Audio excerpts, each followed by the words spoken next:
السلام علیکم ورحمۃ اللہ وبرکاتہ۔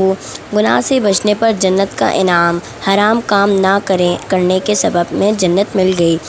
واقعہ: کوفہ میں ایک نوجوان تھا، خوبصورت چہرے والا، عبادت و ریاضت میں اپنے کو پگلانے والا۔ تو یہ خبر و جوان نقہ کے پڑوس میں ایک قوم کے پاس اترا۔ اس نے ایک لڑکی کو دیکھا، لڑکی بھی اس کی طرف متوجہ ہوئی اور اس کی بھی عقل اڑ گئی۔ تو اس نے لڑکی کے باپ کو لڑکی کے لیے پیغام بھیجا۔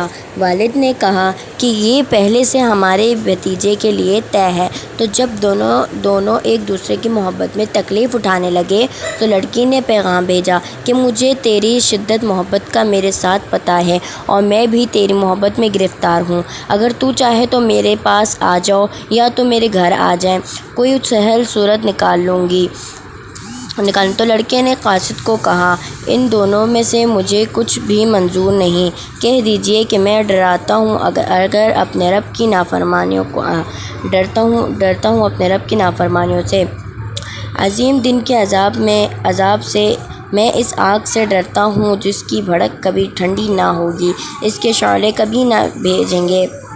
جب قاصد نے لڑکی کو جواب دیا تو کہا، واہ، اس محبت کے ساتھ اس کا یہ اللہ سے خوف، واللہ اس سے زیادہ کوئی حقدار نہیں میرا۔ پھر لڑکی بھی دنیا سے کٹ گئی اور اپنے تعلقات کو خیر بات کہہ دیا اور عبادت و خداوندی میں منہمک ہو گئی اور اپنے کو بہت ہی زیادہ پگھلا کر رکھ دیا اور نوجوان کی محبت میں بھی بڑھتی رہی، لیکن کوئی ناجائز راستہ اختیار نہ کیا، یہاں تک کہ لڑکی اس بے وفا عالم سے کوچ کر گئی۔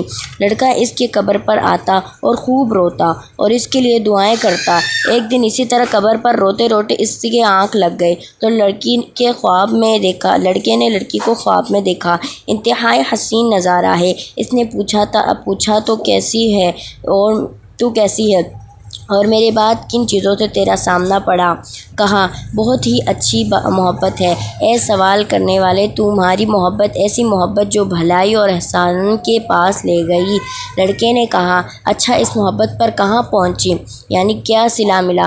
تو اس نے کہا، نعمتوں اور عیش و عشرت کی طرف جن کو کوئی زوال نہیں، ہمیشگی کی جنت میں، اور یہ ملک فانی بھی نہیں۔ نوجوان نے کہا، اس ابدی نعمتوں والے دیس میں مجھے بھی یاد رکھنا، کیونکہ میں تمہیں ایک پل کے لیے بھی نہیں بھول سکتا۔ لڑکی نے کہا، بخدا میں نے بھی تمہیں نہیں بھلایا، میں نے اپنے اور تیرے مالک رب العزت کی جناب سے تجھے مانگا ہے، بس تو محنت کر کے میری مدد کر۔ پھر وہ تیزی سے پیچھے مڑنے لگی۔ نوجوان نے کہا، پھر کب ملاقات ہوگی؟ وہ بولی، عنقریب تم میرے پاس پہنچ جاؤ گے۔ اس خواب کے بعد نوجوان صرف 7 دن زندہ رہا اور چل بسا۔